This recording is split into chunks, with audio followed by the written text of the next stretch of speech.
Utility of economic and social policy, and to set our country on a steady growth and development path rather than an episodic growth path, I have become increasingly convinced that Nigeria needs a social contract. By this I mean a fundamental cross-party, cross-society agreement that certain things in the economy, in the country, in policy and in society are sacrosanct and shall not be touched or changed when administrations change.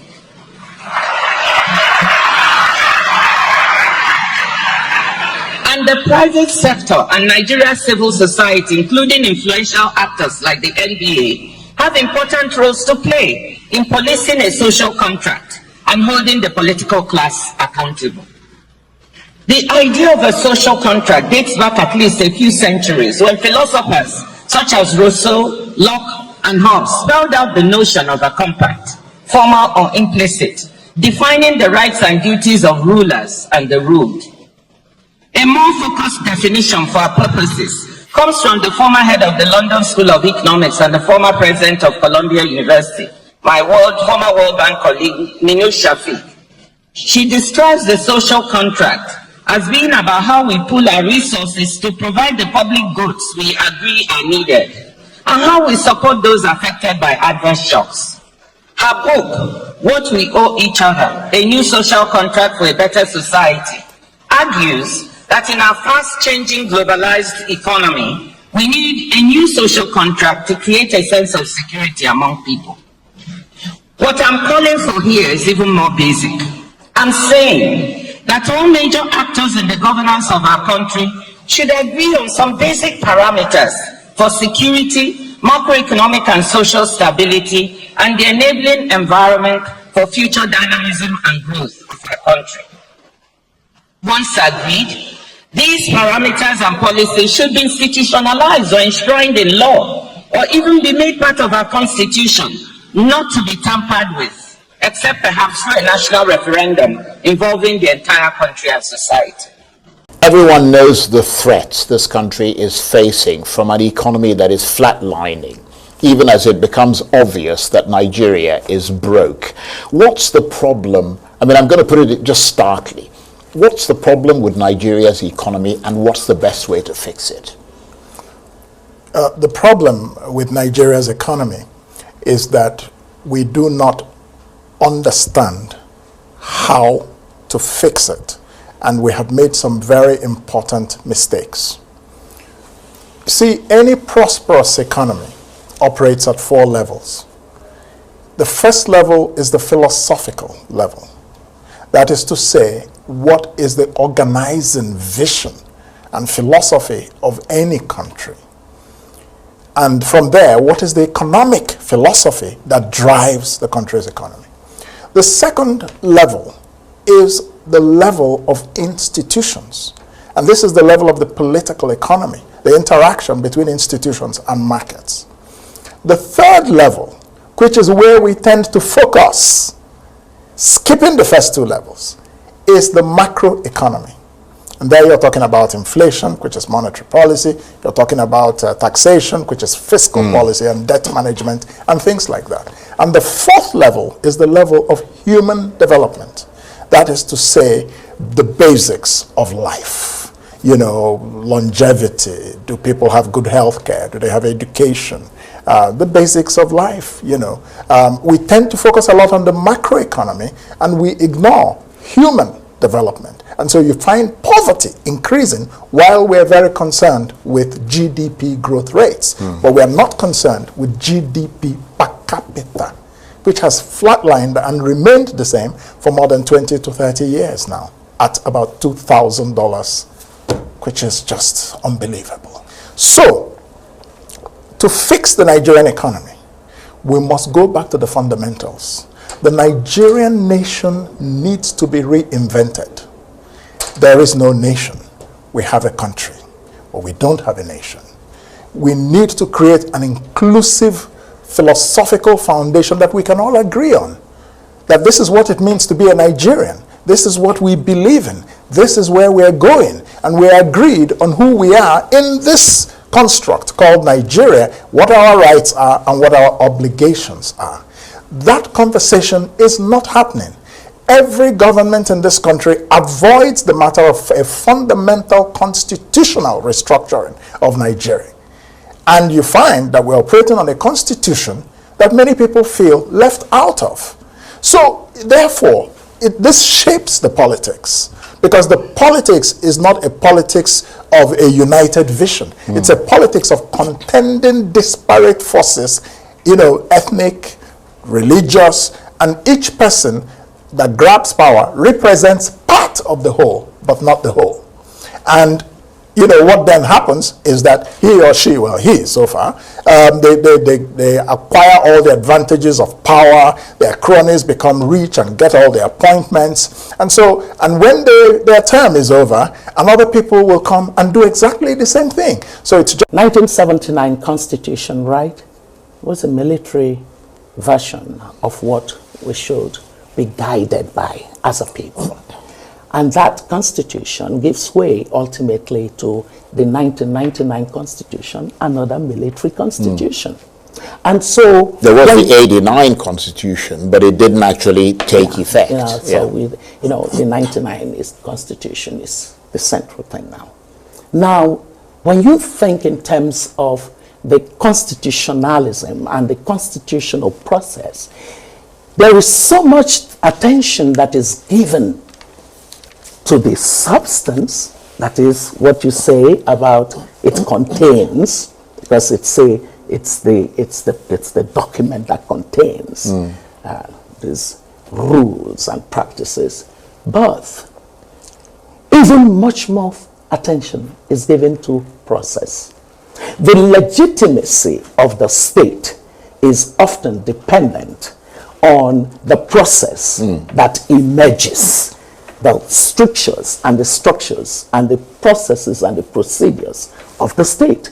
When you look at the constitutional processes, you would find that there's an alienation of the larger bulk of the Nigerian people for whom the Constitution should be the practice of life as citizens. But is it going to make any difference if you change the current one? I mean, a lot of people will still remain, alienated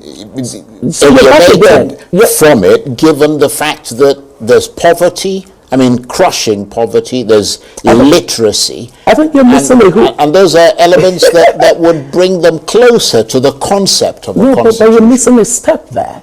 So why is it that those who argue on the necessity for this country to have a conversation that is people-centered and which then leads to agreements on what really are shared values? People who are arguing for that are people who are sensibly looking at what has happened to our society. One critical factor that enables development is what we call social capital, social cohesion. We lack it. It's depleted. You can't do much in rallying your people toward development without that. Another thing that's important is your shared values. People constantly say, because they have heard people say it, so they say it's institutions that matter, not the human beings. Oh, that's a very sound word. But but the institutions are made up of human beings. Right. Okay, so we do know that the simple definition of institution is the way people do their things. Have we agreed how we do our things in Nigeria in ways that really bind us to certain sets of shared values that if anyone negated it, it wouldn't matter who they are. And then the matter of, hey, we've got different definitions. I am a woman, Christian, Igbo, just name all kinds of other affinities that I have. Yet, I am Nigerian. So being able to come to the place where a set of things enable us define that common identity. Now, you know what all of that is? That's part of the process, because the process of constitution making is to enable the citizen look at the document and see themselves in it, and that sense of ownership of how the state operates and how the people relate and interact and how the institutions and the systems work. That ownership is the most significant thing that begins to move people from country to nation. Now, nation formations are very important ingredients that succeed in determining the level of aspiration that the people have. Today's Nigeria, what would you say is our aspiration? If you asked a Nigerian and you said to them, why does Nigeria exist? Do you think we have had that conversation? We haven't. So what has happened is that even the constitutional process has always been the pastime of the, in quote, the political elite of our society. So you've got a very insignificant percentage of Nigerians who have their Rolodex of names, and those names can come together at any point in time and be chosen as the wise and often wise men, who then decide what should be in the Constitution. When you have that, especially in a world that is increasingly showing clearly that it belongs to the young. When you look at the mean age of the continent today, it's about 18.2 years. So when you have that, and yet you're holding them down to systems and contexts that are not reflecting the very important and significant issues that they want to be able to solve.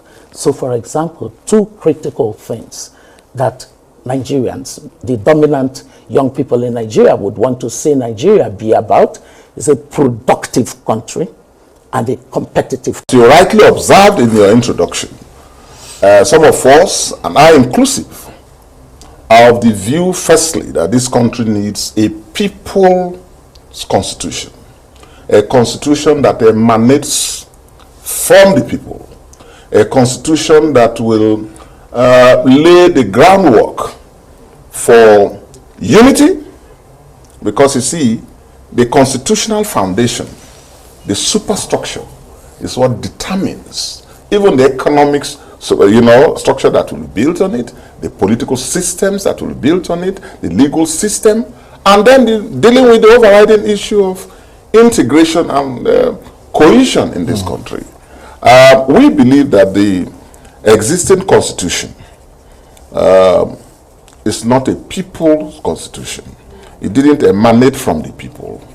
The 1999 constitution has been severally amended. Started as a decree of the military government, 1990. In fact, it was so bad that in 1998-99, when this democratic dispensation came in, even the political players, and I was a state chairman at that level, didn't even have an idea of what the constitution looked like. I mean, it was that bad. The constitution was promulgated to take effect from when President Obasanjo, who was elected president, took his oath of office. And that was when the constitution, everybody read it, and then saw what it looked like. So basically, people were kept in the dark. Everybody was kept in the dark. That's extraordinary. So a number of people have forgotten that unfortunate development. That I'm not sure even President Obasanjo, as well as the 36 state governors in 1998, who stood elections under provisions that were made by a military decree, the transition decree, didn't even know the nation extent of the powers that they were going to have, and that's extraordinary. The issues. Yes, a lot of Nigerians have lost sight of that fact.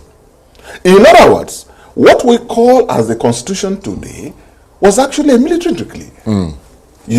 So the people never really played any role in the making of what we now call the 1999 Constitution. Actually, a lot of us have the view that it is a fraudulent document, and you can't force. To begin by resolving a conceptual crisis. What do I mean by a conceptual crisis? Quite often when we speak about Nigeria, we collapse the distinction between country, state, and nation. We tend to think that the three mean the same. We tend to think the three are synonyms. A country is a territory. From the Latin contra terra, the land that lies ahead of you. A country is a territory. It is not necessarily a nation. A nation is an association of peoples, and I use that word in the plural deliberately because of diversity. A nation is an association of peoples who identify their shared core values. And on the basis of their shared core values, they give themselves a constitution which will now establish institutions that make up the state. What we have in Nigeria and in most African countries is a confusion where we think the nation is the state. The nation is reduced to the state. We have a country quite all right by the fact that we live within a territory, even if that territory is not secure, as we all know. But we don't have a nation.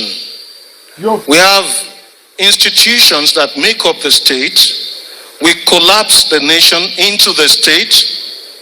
If you look at our constitution, section 2 of the current constitution, and you don't find this in the 1963 constitution, it ascribes sovereignty not to the people but to the state. That is dangerous. That means the state has the last say on any question. That means the state is more powerful than the citizen. That is a recipe for impunity.